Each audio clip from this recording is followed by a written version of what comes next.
जय श्री राधे, जय श्री श्याम। अब हम आगे की कथा वर्णन करते हैं। वाल्मीकि रामायण की बड़ी दिव्य कथा है।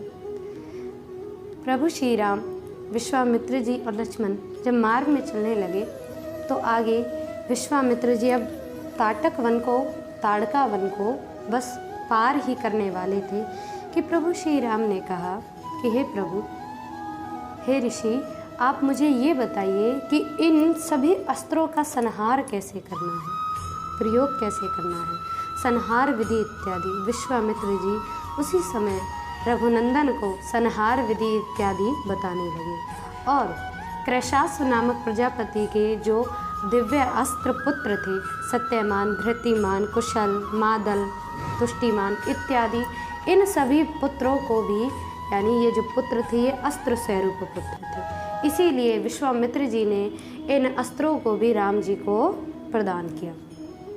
राम जी ने संहार विधि जानी और आगे ताटका वन को पार करने के पश्चात बढ़ने लगे। अब प्रभु श्री राम पूछने लगे कि प्रभु, विश्वामित्र जी ने कहा कि मानो रघुनंदन, अब हमारा आश्रम आ ही गया।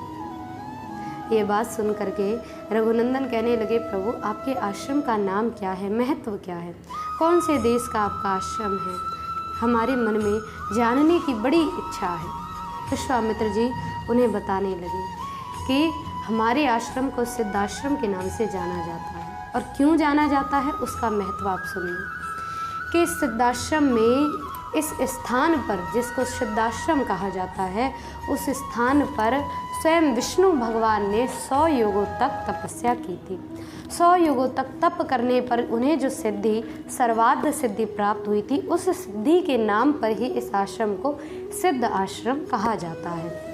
और तो और जब विष्णु भगवान यहाँ तप कर रहे थे, उसी बीच विरोचन कुमार बलि सभी लोकों पर विजय प्राप्त कर इंद्र की उपाधि ग्रहण करने लगा। और तो और इंद्र को इत्यादि सब देवताओं को उसने राज्य से, स्वर्गलोक से अच्युत कर दिया। स्वर्गलोक इत्यादि से सबको च्युत कर दिया।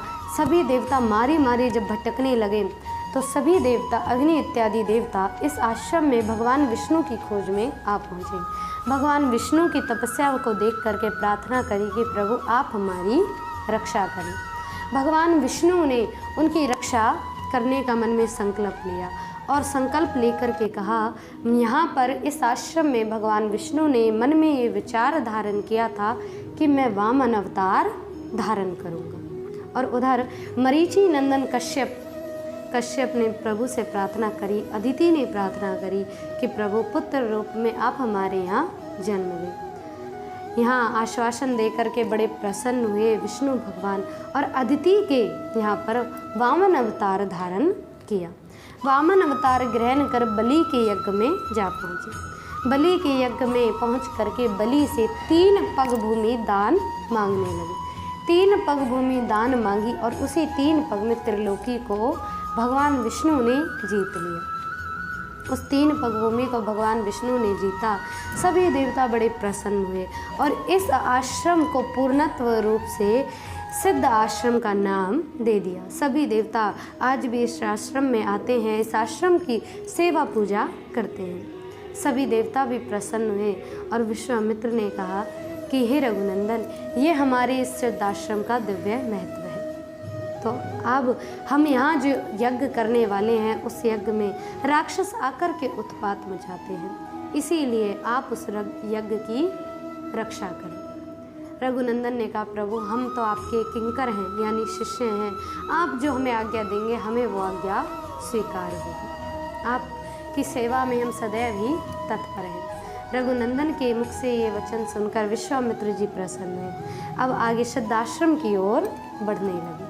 अब आगे किस प्रकार से दिव्य यज्ञ होता है, कैसे यज्ञ की रक्षा होती है, वो हम अगली वीडियोज़ में वर्णन करेंगे। तब तक के लिए आप ऐसे ही दिव्य कथाओं को श्रवण करते रहें, आनंदित रहें। जय श्री राधे, जय श्री